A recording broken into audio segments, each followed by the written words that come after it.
Thank you everyone for joining and taking the time to listen to the webinar today and being part of PreSales Collective, which is one of the largest global community for pre-sales professionals.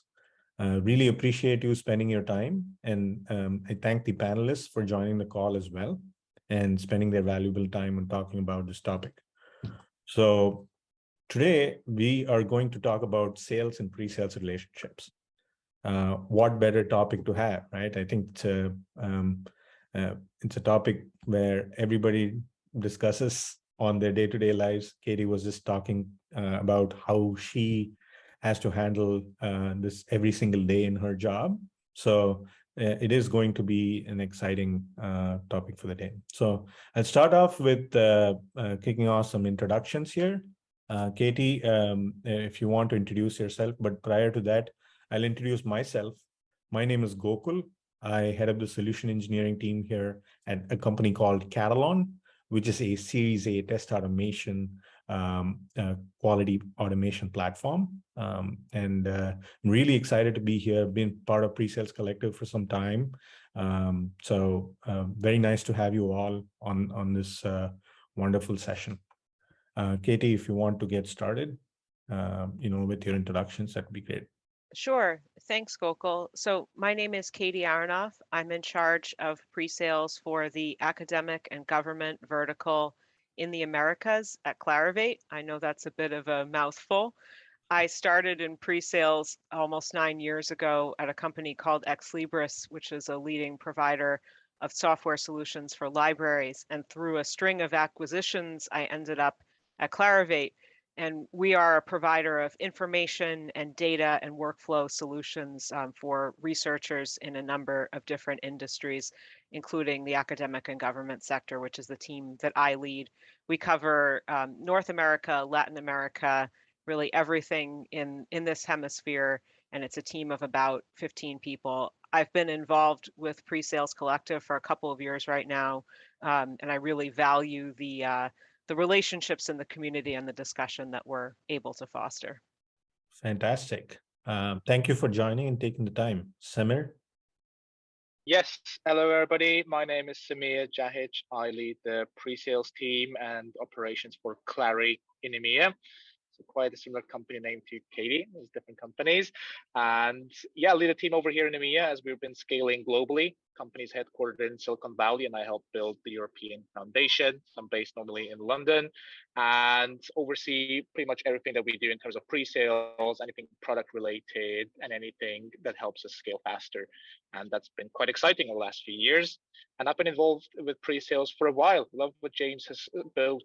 Love the podcast, love the content, and always excited to also give back to the community and hope you find what you learned today useful. That's it from my side. Fantastic. Andy? Hey folks, my name is Andy Trevino and I lead solutions consulting globally for Braze. I guess starting out with Braze, we're a customer engagement platform. We're the market leader.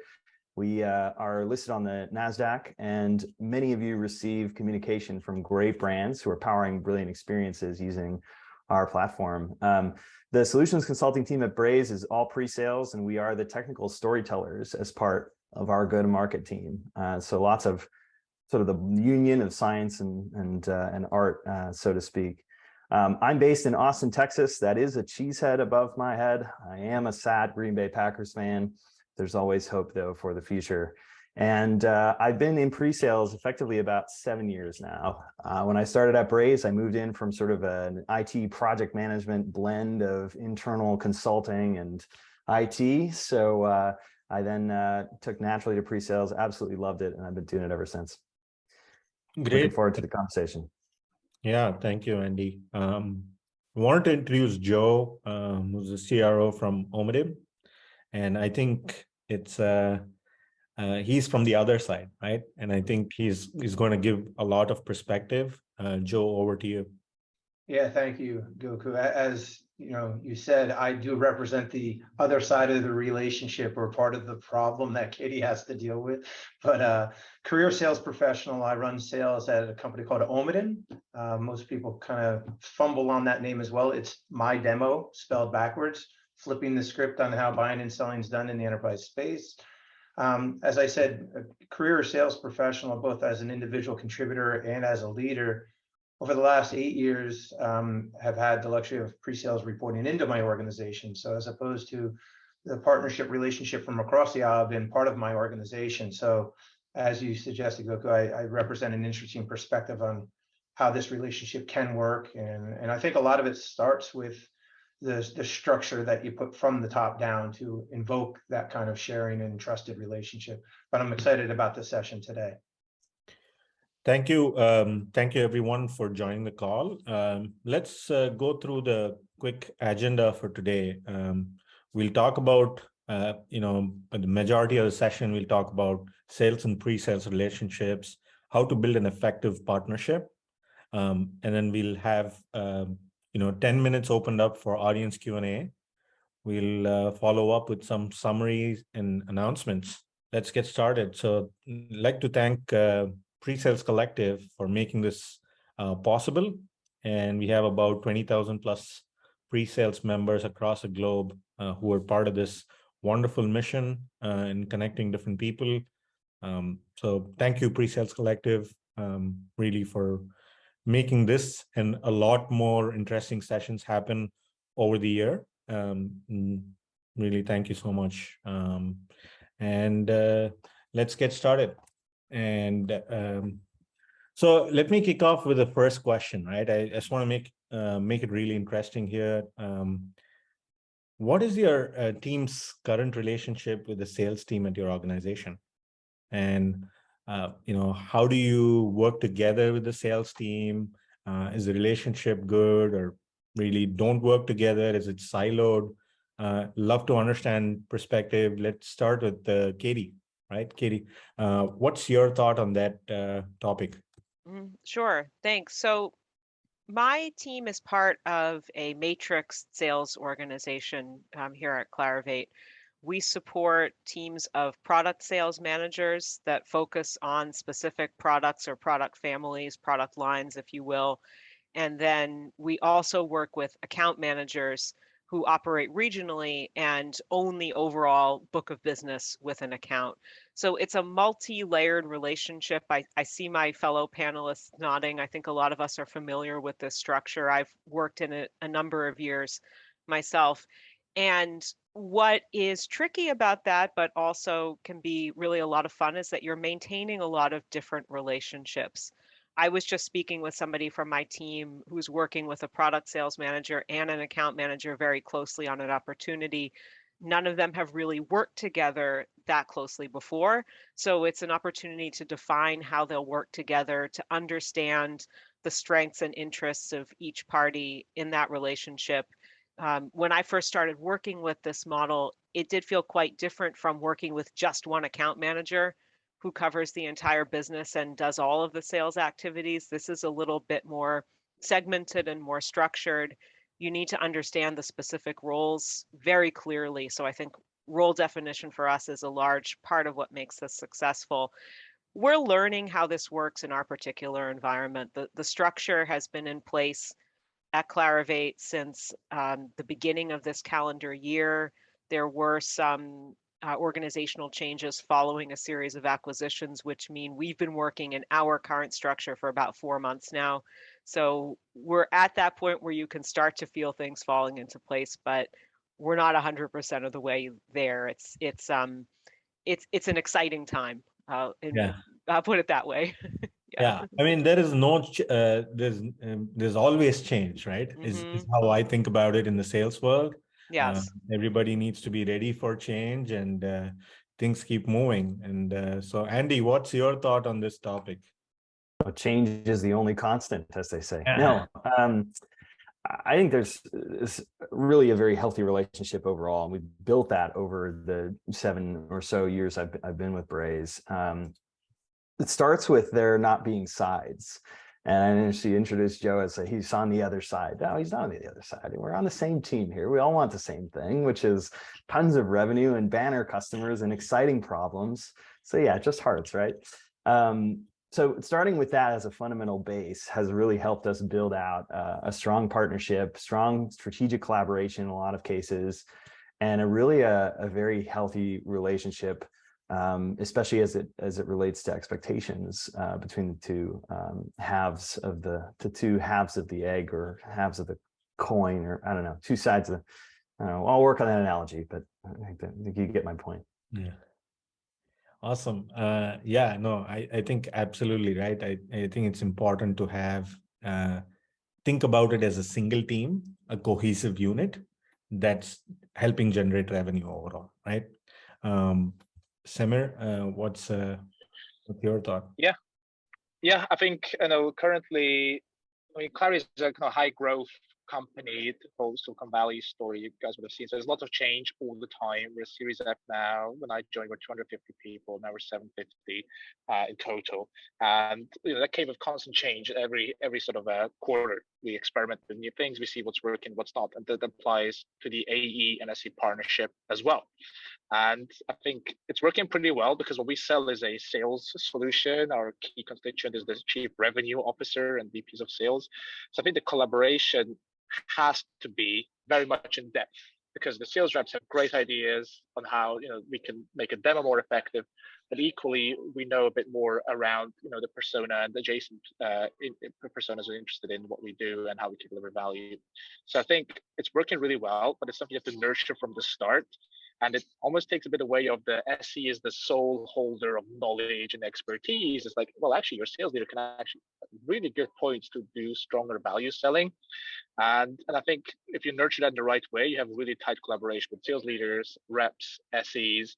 So I think currently it's very positive, and we're a bit more scrappy in Europe because we're smaller. So I inherit the processes, let's say, from global that I find interesting and applicable, but also try to keep my team agile because we're a bit smaller and we can be a bit more scrappy as we expand into new markets. So overall positive. Awesome. Great to know. I think just speaking on that topic here, we just have a question.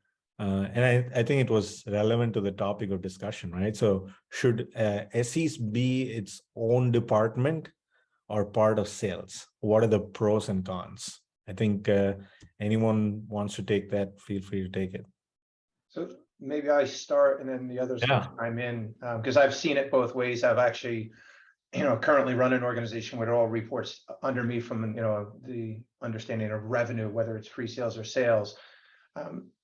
The first and foremost thing I'll say is what Katie was alluding to, which is defining roles, right? It's important to have an understanding and respect across the organization who does what, because then whether it's a different organization that doesn't report into the same head or not, if there's a good understanding clearly on both sides about who does what, it eliminates some of the problems before they start. So that's a good thing.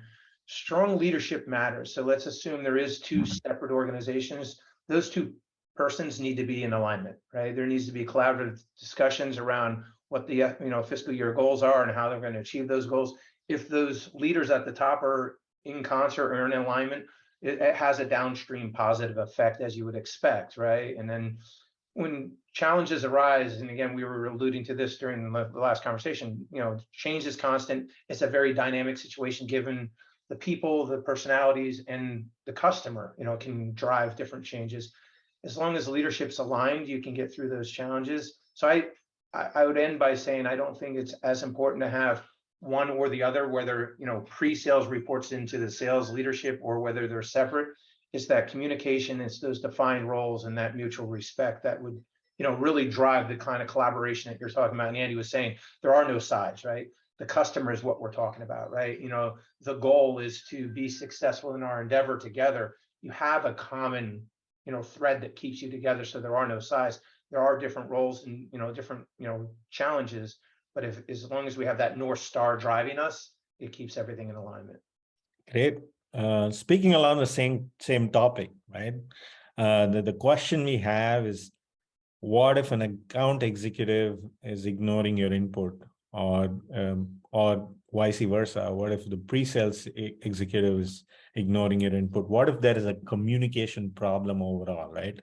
Between the sales and the pre-sales person. So just your thought on that, Joe, like that'd be really helpful.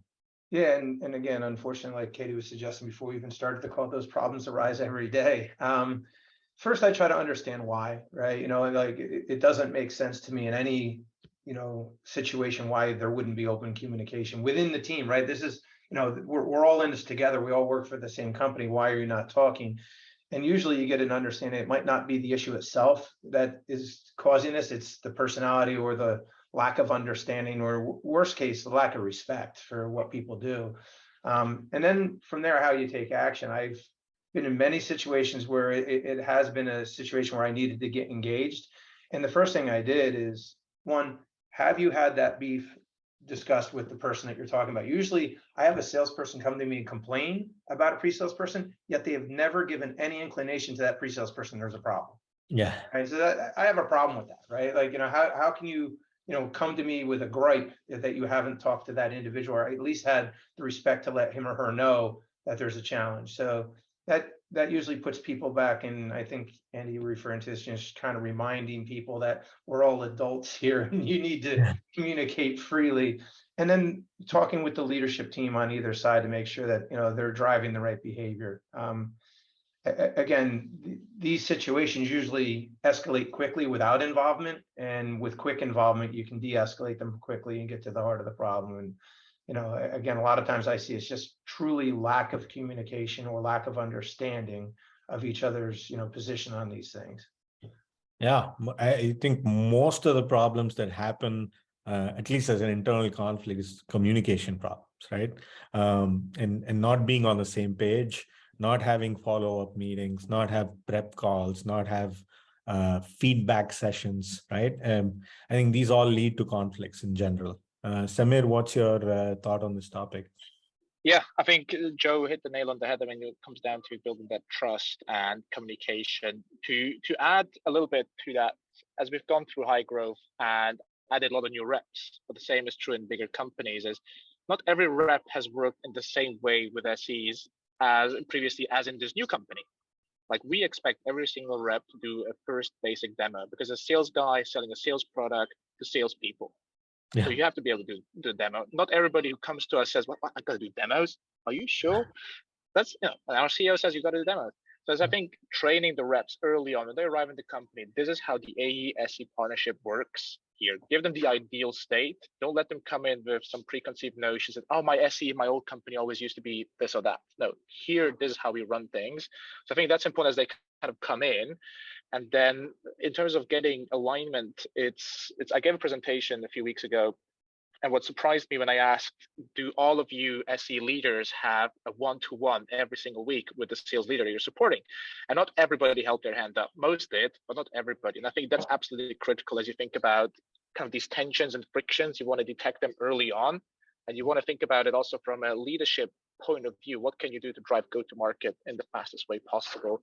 So I think that's another thing that can help really kind of that conversation at the leadership level get aligned, so you can build a strong partnership at the individual contributor level. I agree. Alignment at leadership, alignment at individual contributor level, alignment at executive level, I think just makes a much more cohesive unit to work with. Just on that topic, I guess there's a question. I'd love to understand the panel's view on unbalanced AE and SE relationships. Either when the AE is relying too much on the SE or vice versa, right? Or the SE's skills are not being utilized. So anyone who wants to take that, welcome to take it. I'll jump in. Yeah, sure. So I think, this is teasing some of my thoughts on some of our future questions here too, but I think fundamentally it starts with a very clear understanding of that you're on the same team. Second, a really clear expectation framework between AEs and SOLCONs. And so when I've seen lack of balance like that, it has usually been a result of lack of clarity towards what those expectations are. Samir mentioned demos, basic demos. We also, all of our AEs do their own basic demos, right? So that type of expectation, very clear on both sides, means that whenever there's any sort of imbalance between the AEs and the solution consultants at Braze, it means that somebody just didn't really understand what was expected of them. And it's usually pretty easy to get ahead of that and to course correct. Great. Thank you for that perspective. I think, like I said, right, a lot of this is communication oriented or not understanding the role, to Katie's point earlier, and being able to define what you're responsible for across the sales cycle, and then holding the specific resource accountable for it. If I could go just add a story to that, a real life example of myself as an individual contributor. I mean, I've always believed that the best salespeople in the world are very detailed in their knowledge of the product and the solution. They don't just rely on pre-sales to say, like, good morning, everybody, I'll go get coffee. Ta-da, here's your pre-sales, and I'm going to sit back and do nothing. However, I've been taught by my pre-sales folks. By the way, I remember every pre-sales person I've ever worked with from the day I started in sales, because that's how instrumental they are to my success. And I've been taught, like, I had a great meeting. It was a very large telco company. It was a very large deal. And I thought the meeting went awesome. I was answering questions, fielding, competitive issue. The pre-sales person came out of that meeting and she says to me, don't you ever interrupt my demo again. I had this, ignorant view that this was this great meeting and I answered all these questions. She's like, yeah, they don't want to hear that answer from the salesperson. So to Andy's point, just because I know the answer, know your place, right? Yeah. If there's a technical question or there's a question related to the product, salespeople, please shut up. Let your pre-sales person do their job. Let them gain that credibility that they're there for. And I got to tell you, it was just a very eye-opening event. I'll never forget it. It was over 20 some years ago, but we got off the elevator and she just turned to me, pointing to me, don't you ever. And I'm like, I'm sorry, I thought it went well. She's like, yeah, but they don't know what I do. They don't know, they had no relationship with her because of that. So it's just a self-effacing example of like how you can, think you're selling and you're really doing a disservice to the whole process, the trusted relationship that you're trying to build across the organization. And I'll never forget it. I'll never forget it because I was like, you know what? She's right. She's right. Just because I know the answer doesn't mean I should be the one answering the question. Absolutely. So it's just an example of what Andy was alluding to. No, great. I think when you started this topic, you could see a smile from everyone in the panelists because we go through this on a day-to-day basis, right? And try and mitigate those situations if we have to. Pretty interesting question on the chat here. How can leaders encourage to create a safe environment for providing feedback? I think it's a really interesting question, right? Because as leaders in the pre-sales organizations that we run, I think it's important that we provide a safety net and the ability for SEs to raise their concerns if they have anything, and vice versa, right? Purely from a sales perspective. Because Joe, you'd mentioned every time a salesperson has a feedback, they'd come to you and the SE would completely be unaware of it. So any perspective? I'll answer real quick and then give the panel a lot more time to answer the question more fully, but I can say it this way. First and foremost, it needs to be pulled into the right context. I've been on many calls where there's 6 or 8 people on the team on the call and this kind of conversation happens. No, I get the 2 people, pull them off the call. This is where you create a safe environment. It's like, look, we're not exposing dirty laundry to everybody. That's not appropriate. We have an issue. Let's take it behind closed doors. People feel a lot more comfortable in that regard. So it takes strong leadership to do that. And the second thing is let either party know, with the friction point that, listen, nobody's getting fired over this. Right. Literally, I would literally lead a conversation. Look, this is constructive. We're doing this for a reason. There's a problem. We need to get past it. But there's no, terminal, outcome to this. Right. And that starts to foster an environment like, hey, he or she is going to support me in my concern, and we're going to get through it. But like, there's no negative repercussion to either side other than growth. Like, I expect you both to get past this. And listen, there's been times I've removed people from the team. There are personality conflicts that can't be overcome.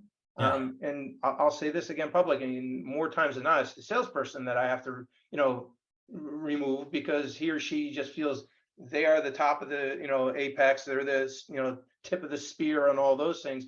And they don't team well together. And I've had to remove people because there is no one person that's greater than the whole. And that has to be, supported.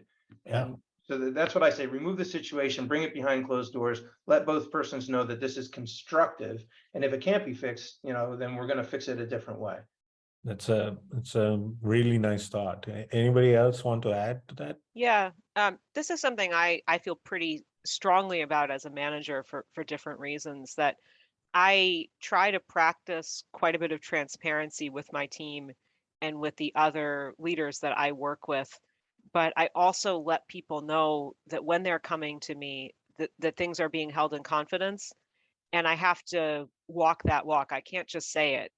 If somebody tells me something and it's strictly confidential, it has to stay that way.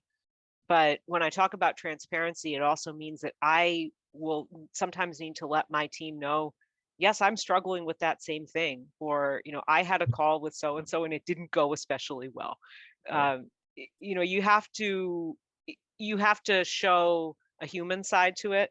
And I Yeah. think when we talk about these relationships with sales, with other parties, we're talking about relationships in the same way that we'd be talking about them in any other way of our life, any other part of our lives. There's give and take.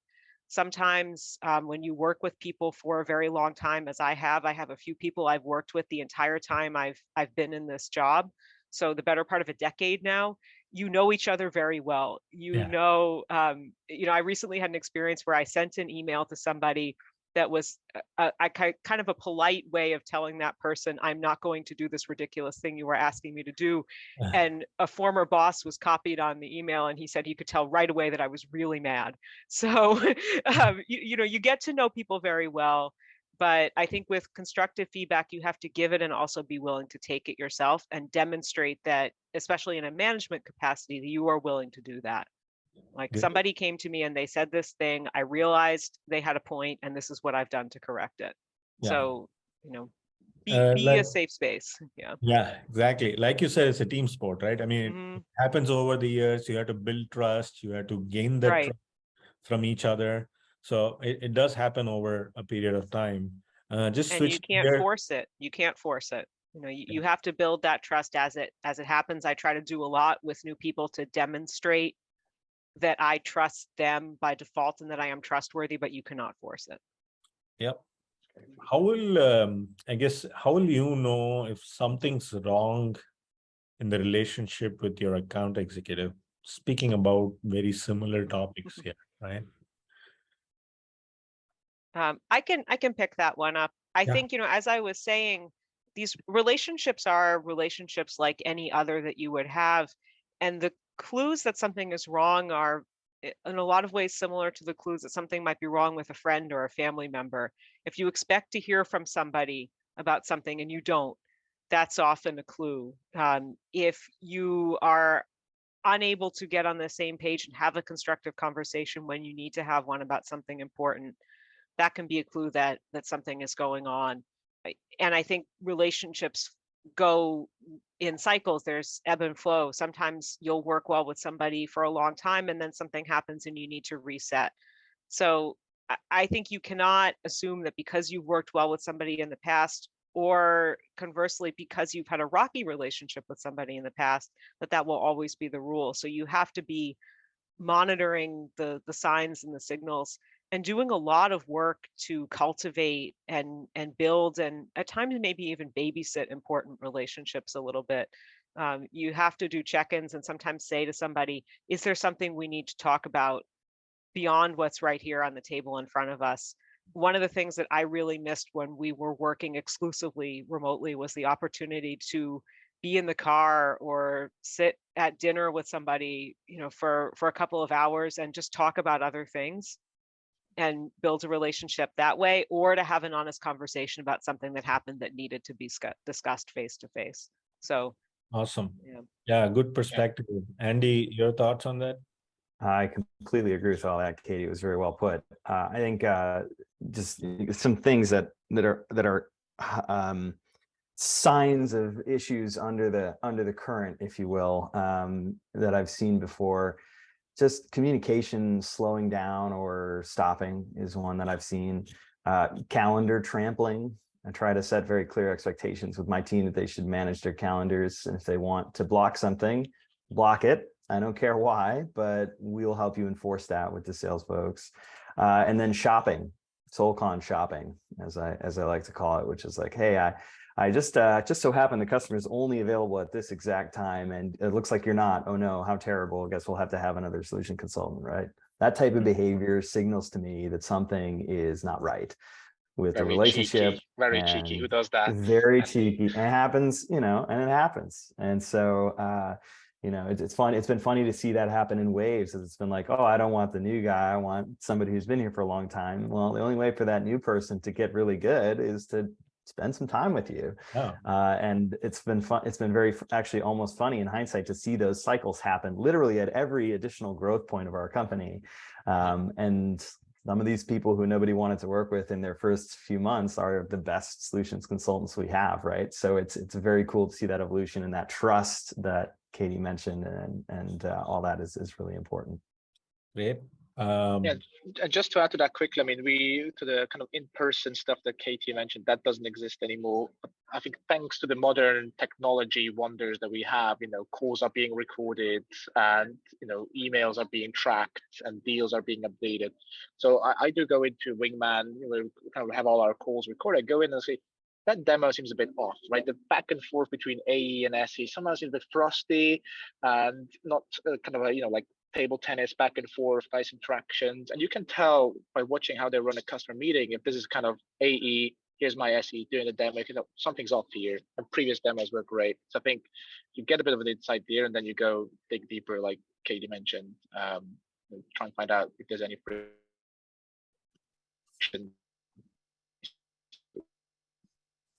I think Samir, the connection may be a little bit shorted there. Cool.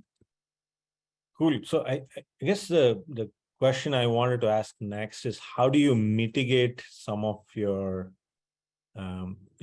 issues that happen during the problems that occur? I think that's the way I want to put it, right? So it might be conflicts that are occurring.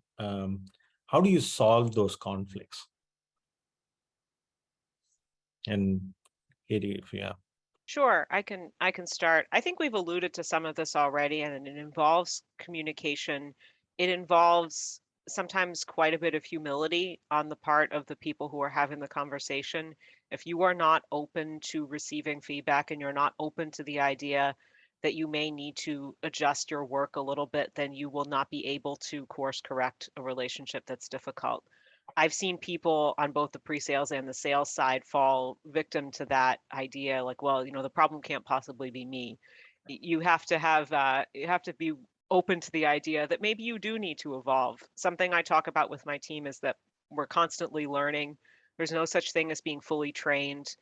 The job changes every day, the products change every day, the company changes. We need to be open to that.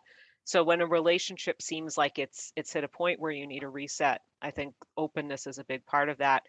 I do also want to acknowledge that sometimes there are things that happen that can't be fixed. People do things that are really inappropriate in all sorts of ways. And sometimes you need to, you need to address that. Like, let's not talk around that. We've all seen things that happen where you're like, wow, I'm an adult with a job and somebody just did this horrible thing, whether it's just being rude or harassment or something else. Like, you need to be able to draw the line between something that is fixable and something that is not. I think a lot of what we're talking about here is fixable, but there are times when it's not. So there are remedies for that as well. Yeah. Absolutely. I'm glad you said it, Katie. Like I alluded to early on, there's been times I've had to remove people from the situation. Mm-hmm. Like you say, talk and communication doesn't fix everything. Like there's bad behavior that shouldn't be and can't be ignored. It's just right. Period, end of story. And again, I've seen it more on the sales side because of the ego that goes along with the position more so than on the other side. But I mean, it needs to be addressed if it needs to be addressed in that way. And I think it's worth talking about. And Goku, there was a question on the chat I wanted to address where they asked about how can a pre-sales person come prepared to foster that relationship. And I think and I'm paraphrasing the question. Hopefully I get the heart of the answer they're looking for. But I think part of it is to be prepared to explain how you like to work, right? Pre-sales people have process to the engagement, right? Some people like to really over prepare and write things down and have a scripted approach. Other people are more, look, just give me the background information and I'll wing it and I'm better, and by the way, I've seen it work both ways. There are processes in place for a reason, but you can't tell somebody to be somebody they're not. So pre-sales people, when you're first getting involved, be forthright. Don't, I used to say this all the time, don't be a victim. Be the one to say, this is how I'd like to work. This is what I do. Does that work for you? And again, put it out there, be proactive. Don't just be a demo dolly. And part of the pre-sales collective organization that I, by the way, just got involved with this past year, starting in February, it's a great vehicle to amplify your role, your position as pre-sales executives, to be this integral strategic part of the sales process.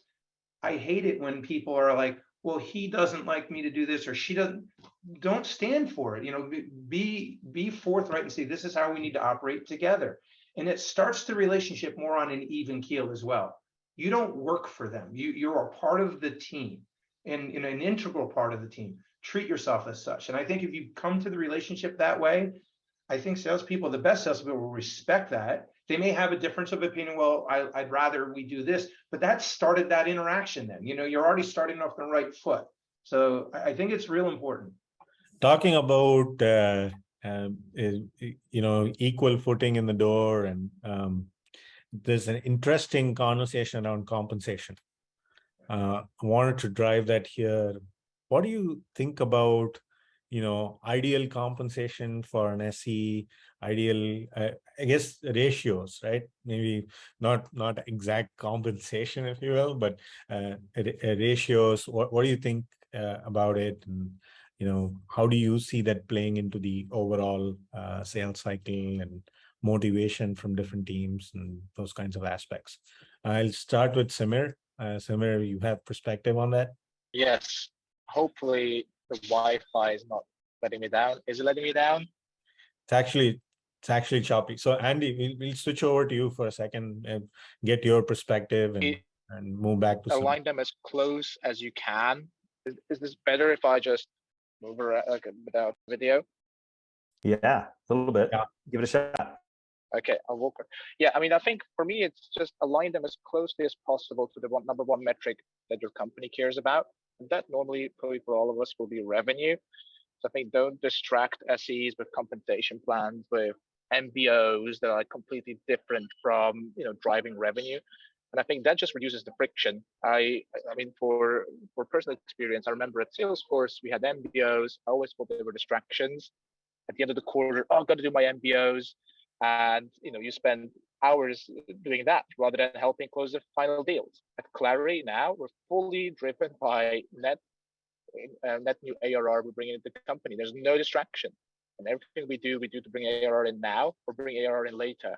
And I like that. That's a focus, and that really helps, I think, align both sides. So keep conversation plans easy and break them down as you scale to maybe the segment or geo level to make sure that the SEs do have an impact in the work they do, because I think that's sort of SEs look for that as well. Don't just align them with a global number when you're 1,000 people company. That's my perspective. Hopefully that came through clear. It did. Thank you. Andy, your thoughts? And I agree with all that. And we've kept the compensation plans relatively simple at Braze, and it has worked out for us.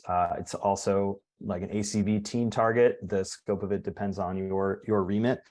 And what that's been nice, the reason why it's been nice is really what Samir mentioned, which is that we're all sort of, at the end of the day, pulling towards the same North Star. On the other hand, the place where it will occasionally create a little bit of friction is if the pipeline is low or individual AE is trying to wedge in one deal to meet their number. It's not a great fit or something of that nature. Our team sometimes has to be the sort of voice of reason in those scenarios to say, look, this is not a good deal for the customer. It's not a good deal for us.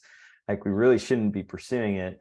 And because we're on the team target versus the AEs compensated individually, that if I'm to say that there's any one sort of point of friction, because broadly, I'm a little concerned about a lot of the horror stories I'm hearing on this call. We don't have that much friction, but that's where a lot of it will come from if it does surface. It's just the dynamic of individual compensation versus a team target. Great. Katie, any thoughts on that topic? I think that what everybody else has said makes a lot of sense. I think that where you can run into problems is if people have compensation at the forefront of their minds at all times. So you want to set it up, as Andy was saying, in such a way that it's not a distraction. And I think there are different ways of doing that are effective in different situations. You also need to make sure that comp plans are realistic and achievable. If somebody has something that's either too broadly defined or too narrowly defined, and they won't see much of a payout from it, that can cause problems. So no, I think everybody has said things that make a lot of sense. Yeah, I think here's my perspective on it, right? I think if you think about comp overall, the sales structure defines it to be a lot of times 50-50 from a ratio standpoint. And the pre-sales side seems to have a lower component from a commission perspective, which completely makes sense, right? It's a lower risk kind of job. And yeah, totally. I think it works together. If there's a component of commission associated with the sales engineer, a lot of organizations don't have that, and they are not attached so much to the deal, or they just want to do their thing and leave. If you're not attached too much to the overall ARR achievement, then you're really not attached to the overall sales process. So I think there's some things to think about there for sure. What is one thing that teams or companies can implement today to help support bettering the overall relationship? In Joe, what's your thought on that? Like, if there's one thing you'll have to define, what would that be? We alluded to this multiple times through some of the conversations about the communications, and I'll say a show of unity, right? So if I'm running a sales organization and my partner is the pre-sales leader, we need together to show our teams that we're attached at the hip. That, a person coming to me complaining isn't going to fix things because they don't have the guts to go to their own SE and have that constructive conversation. It's almost like, I'm going to go tell daddy, and then mommy, will fix it for me. Like, you have to show that unity in front of the team. And it becomes difficult, even on the comp stuff we're just talking about. The larger the organization, the more diverse the products that you think of, like an SAP, a Workday, a Salesforce, very large entity selling software technology. It's hard to have that direct tie to, we want a deal and the pre-sales team gets paid, on a one-to-one basis. It just doesn't happen in those environments. There is a pooling approach. But again, I've fought for comp plans, design comp plans to still foster that, like, we won, right? Even though there's a pool or an MBO, and I agree with Samir, the MBOs are, to me, distracting and not any way to do things. It really should be customer focused and deal focused. And develop some kind of pooled approach, if you have to have a pool, where there's an element of discretion. The pre-sales leader should be able to grant more of the pool to people that have more of an impact, and show that there's a real value to you rising above and being better. Just like salespeople, it's very binary. If salespeople don't sell, they don't eat, they don't pay their mortgage, right? Now, pre-sales people have more of a base and a pooled approach, but there should be that winning feeling that when a deal closes, we won. And so back to your original question, again, just the show of unity and to show that mutual respect, that we have equal voice in this approach to selling. And I also think rewards and recognition plays a really important part in that overall life cycle. So if a deal's closed, it has to be equally celebrated, right? It shouldn't be the way where a sales rep gets all of the kudos for the deal closing. There needs to be the person who's done the POC or the demo or the discovery call, right? The overall technical sales cycle and getting to the point of technical win. That's a huge achievement, right? And we need to start celebrating that in sales organization in general, which I feel like is maybe missing in a lot of organizations. And it just starts with the culture of celebrating our success. That's right. And the real value that pre-sales represents, right? This is what the pre-sales collective is all about, is amplifying the role and the position. Yep. Awesome. And just to add to that, I think it's much more simple sometimes than you think. I mean, it's, sales leaders would agree this deal would not have happened without the SE. We'd heard it all tons of times. And then you go to the town hall, all hands, whatever it is. There's like just a sales rep's face on the thing. You're like, why is that? And one thing I know our cadence. I know when we run which meeting, and I always check with the sales leader. Hey, can I check the slides quickly? Just want to make sure that the SEs are called. They're like, oh yeah, oh yeah, I forgot this person. That, oh yeah, you're right. They did this amazing demo, and that's why we won the deal. So it's rarely negligence or anything else. It's more like, oh, it's just we're moving so fast. And yes, of course, yes, he advocates a comment on what their contribution was, like go through, you said, like a POC demo, whatever it was, and that's worked wonders for us. And it started to create a habit. So I kind of checked in, like, hey, we should add this or we should add that. And, oh yes, Alyssa was part of this, or Ketan, or one of my team members, and so once the habit is created, it becomes much easier. So I think nobody wants to get the STs out of the picture. It's just like, just happens to be too much going on to make sure that everybody's accounted for. And that goes for CS and implementation, all those guys fighting to make sure that stuff goes live on time and successfully and realize value. Yeah, just a kind of tactical tip on how to make it happen. Absolutely. I think we have a couple of minutes left. I wanted to open it up for questions. There was one interesting question. How do you establish yourself as a first pre-sales engineer and not be looked at as a glorified support person? I think this is interesting for some of the beginners in pre-sales who are coming into new companies and establishing themselves as trusted advisors, right? Because especially if you're coming in new with not a lot of consulting experience, it's just looked at as different. And how do you establish the trust kind of almost in the short term? So Andy, if you want to take that, and then we'll have. I got a few thoughts on that. Sure. I think it just brings together a lot of what we've talked about. Expectation setting. So, hey, I expect you to use my time in this way. This is how I like to work. All that is expectation conversation between you and your AEs. Next is like, that's going to build a relationship. And again, making sure you're on the same page about, we're on the same team. I want to win all of your deals. So in exchange for that understanding, like I might sometimes pump the brakes a little and know that it's coming from a place of wanting to win all of the deals. And third, I think, is just as you build your own expertise, that if you've got good expectations set, you've got good communications, and you're all sort of understand that you're pulling in the same direction, the result of that is going to be really healthy for you. But especially as you start to say expectation setting is two ways, right? If you're expecting me to do something and I'm not doing it for you because I don't think it's part of my role, you got to resolve that conflict. And I think that just being very clear about that will be a really healthy ingredient for success early on. Awesome. Katie, your thoughts?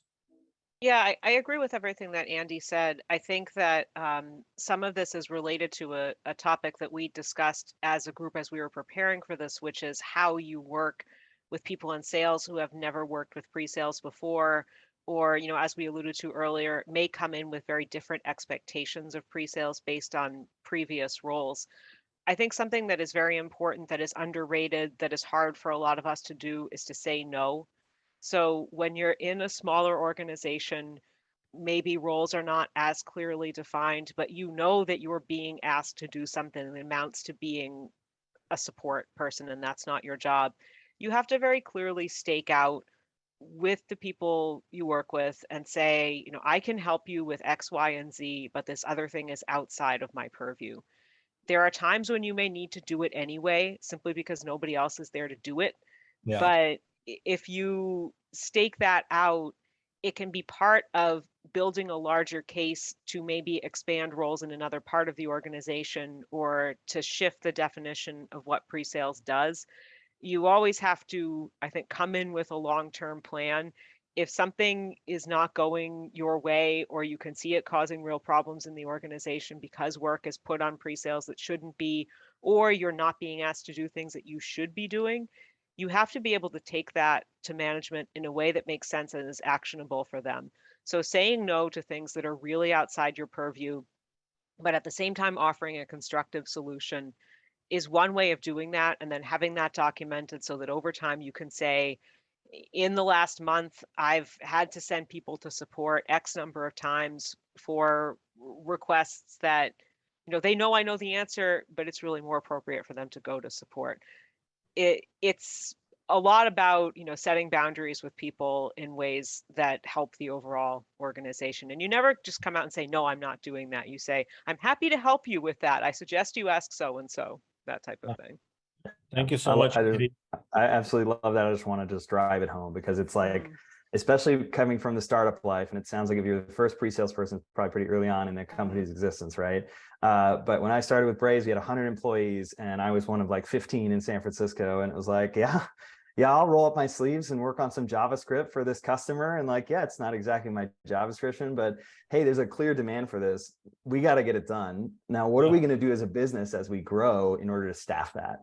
And I got to say, that's been a consistent hallmark as we've grown from 100 employees to 1,400 plus, and we've gone public and all that stuff. We still have these conversations. Yep. It's like, well, the SoulCon team has such deep and varied expertise that people kind of come to us for a lot of stuff. So it's like, all right, I'm going to triage it. Let's get it done. Then number two conversation immediately afterwards is who's gonna own this? Should it be us and I should staff it? Should it be somebody else? And then from that point on, you've clarified that. I say to my team, it's kind of a good problem to have if you are known as a person who knows things and gets things done, that it is a good sign if people come to you, but you also need to be able to manage the flow of that. I'm a librarian. That's what I did before I moved into pre-sales. I sell to libraries. And a lot of my team members are librarians or they've worked in academia. And there's this sort of joke that I think also is common in the nonprofit world about other duties as assigned in job descriptions. A lot of what we do ends up falling into that. And you need to know the limits of other duties as assigned. Great. Thank you so much for sharing all your perspective. I think we are pretty much close to being up on time. So I'll wrap this up with some announcements and next steps. Thank you so much, everyone. And thanks to Omadim for being a partner and sponsoring this event. Without you guys, this event wouldn't be possible. Just for reference here, my demo is what Omadim is, right? It's spelled reverse. And it's basically flipping the script, if you will, on the buying experience. You can reach out to Joe if you have any questions.